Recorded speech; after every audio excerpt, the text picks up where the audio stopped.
Magandang araw, mga batang mag-aaral. May tanong ako sa inyo. Kung ikaw si Don Juan, mapapatawad mo kaya ang mga kapatid mong nanakit at nagtaksil sa'yo? Mahirap sagutin, hindi ba? Ngayon, samahan ninyo akong tuklasin ang isang makulay na kwento tungkol sa kabutihan, katapangan, pagmamahal sa pamilya, at pagpapatawad, at hindi lang iyan. Matututuhan din natin, ano ang dulang pambata? Ano ang pagkakaiba ng denotasyon at konotasyon?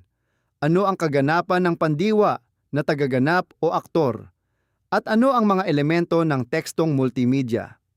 Kaya ihanda ang inyong kwaderno, lapis at masiglang isip. Tara na at magsimula!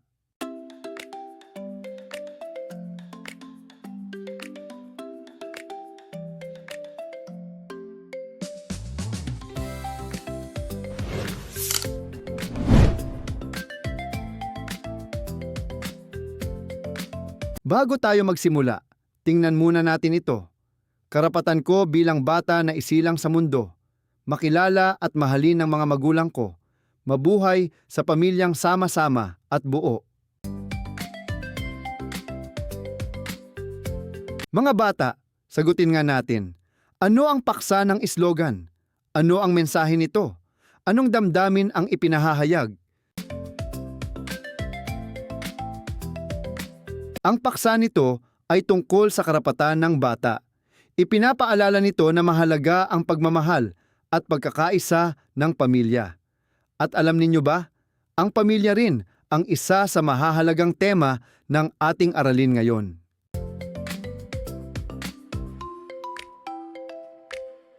Gamit ang picture reveal, tukuyin kung ano ang ipinakikita sa larawan.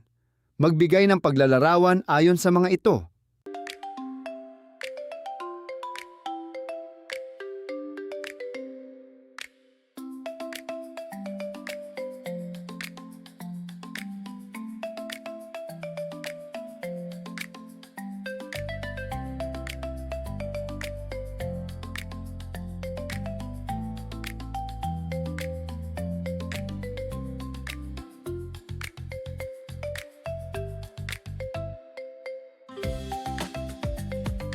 Ano kaya ang kaugnayan ng mga larawang ito? Tama! Lahat ng ito ay makikita sa ating kwentong pag-aaralan ngayon, ang Ibong Adarna.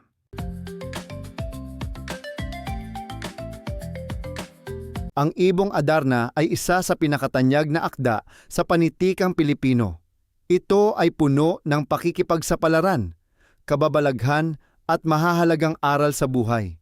Pakinggan nating mabuti ang pinaikling bersyon ng kwento. Noong unang panahon sa kaharian ng Berbanya, namumuno si Haring Don Fernando kasama ang kanyang asawa na si Doña Valeriana. Mayroon silang 3 anak, Don Pedro, Don Diego, Don Juan.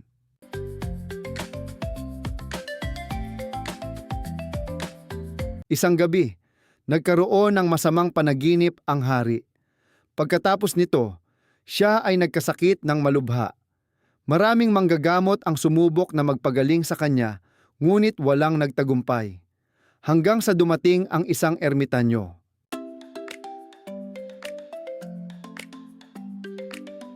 Sinabi niya, ang 7 awit lamang ng Ibong Adarna ang makapagpapagaling sa hari, at dahil dito, ipinahanap ng hari ang mahiwagang ibon.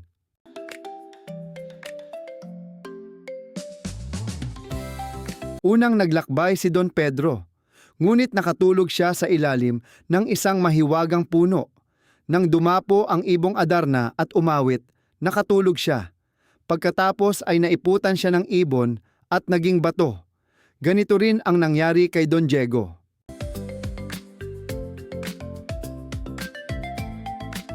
Dumating naman ang bunso, si Don Juan. Sa kanyang paglalakbay, nakatagpo siya ng isang kitongin. Humingi ito ng pagkain. Kahit kaunti na lamang ang kanyang baon, ibinigay pa rin ito ni Don Juan.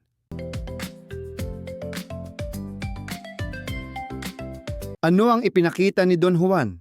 Tama! Kabutihan, pagiging matulungin, pagiging mapagbigay. Dahil sa kanyang kabutihan, tinulungan siya ng ermitanyo. Binigyan siya ng 7 dayap, labaha, gintong sintas. Sinunod ni Don Juan ang lahat ng payo. At dahil dito, nahuli niya ang ibong Adarna. Ngunit may nangyaring hindi maganda. Nainggit si Don Pedro. Kasama si Don Diego, binugbog nila si Don Juan. Iniwan nila itong sugatan at kinuha ang ibon.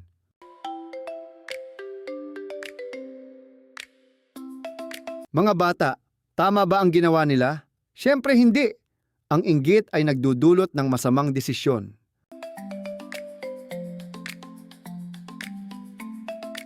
Sa huli, nakabalik si Don Juan. Nalaman ng hari ang katotohanan. Nais niyang parusahan ang 2 prinsipe. Ngunit alam ba ninyo ang ginawa ni Don Juan? Ama, patawarin na po sila.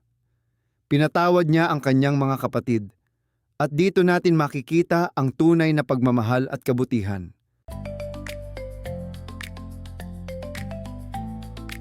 Ngayon naman, alamin natin kung ano ang dulang pambata.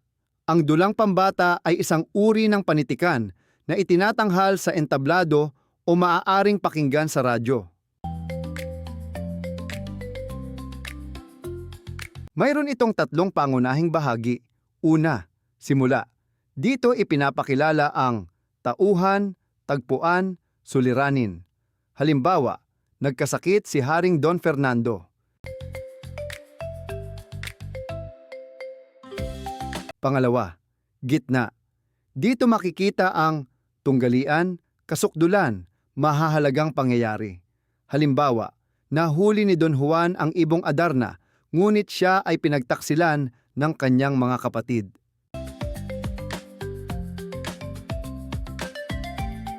Pangatlo, wakas. Dito nalulutas ang problema. Halimbawa, gumaling ang hari at nagkaroon ng kapatawaran.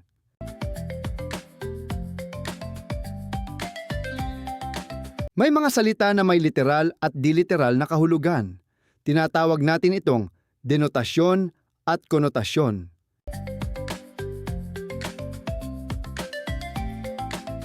Unang halimbawa, ang hari ay tuluyang namahinga. Denotasyon, namahinga ay nagpahinga. Konotasyon, namatay. Pangalawang halimbawa, ang kaniyang bahay ay malapalasyo. Denotasyon, palasyo ay katumbas ng tirahan ng hari. Konotasyon, napakalaki at napakaganda ng bahay.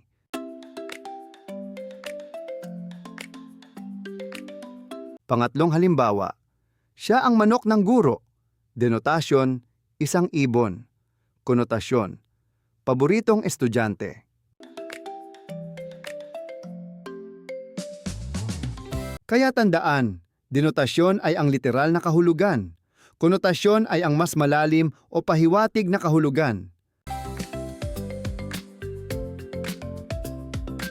Ngayon naman, pag-usapan natin ang tagaganap o aktor. Ito ang taong gumagawa ng kilos sa pangungusap. Halimbawa, nagdasal si Don Juan. Sino ang gumawa ng kilos? Don Juan. Ano ang kilos? Nagdasal.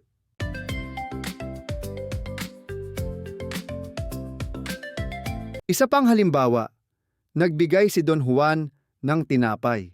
Tagaganap, Don Juan. Pandiwa, nagbigay. Pangatlong halimbawa, tumulong ang ermitanyo. Tagaganap, ermitanyo, pandiwa, tumulong. Tandaan, karaniwang gumagamit ng panlaping, mag, nag, ma. Kapag ang paksa ang gumagawa ng kilos, ito ay focus sa tagaganap o aktor.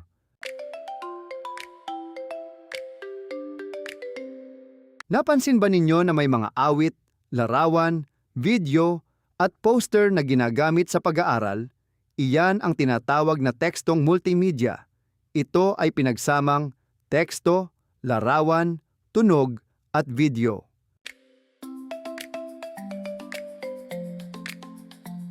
Narito ang tatlong mahalagang elemento ng multimedia. Una, paksa. Ano ang pangunahing pinag-uusapan? Halimbawa, pagmamahal sa pamilya.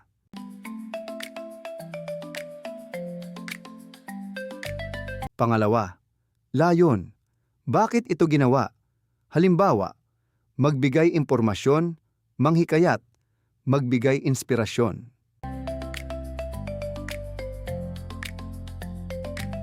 Pangatlo, tono. Ano ang damdamin ng may akda? Halimbawa, masaya, malungkot, mapagmahal. Nalaman natin na ang Ibong Adarna ay kwentong nagtuturo ng kabutihan at pagpapatawad. Ang dulang pambata ay may simula, gitna, at wakas. Ang denotasyon ay literal na kahulugan, samantalang ang konotasyon ay mas malalim na kahulugan. Ang tagaganap o aktor ang gumagawa ng kilos sa pangungusap. Ang tekstong multimedia ay binubuo ng iba't ibang anyo tulad ng teksto, larawan, tunog, at video. Sagutin. Sino ang nakahuli sa Ibong Adarna?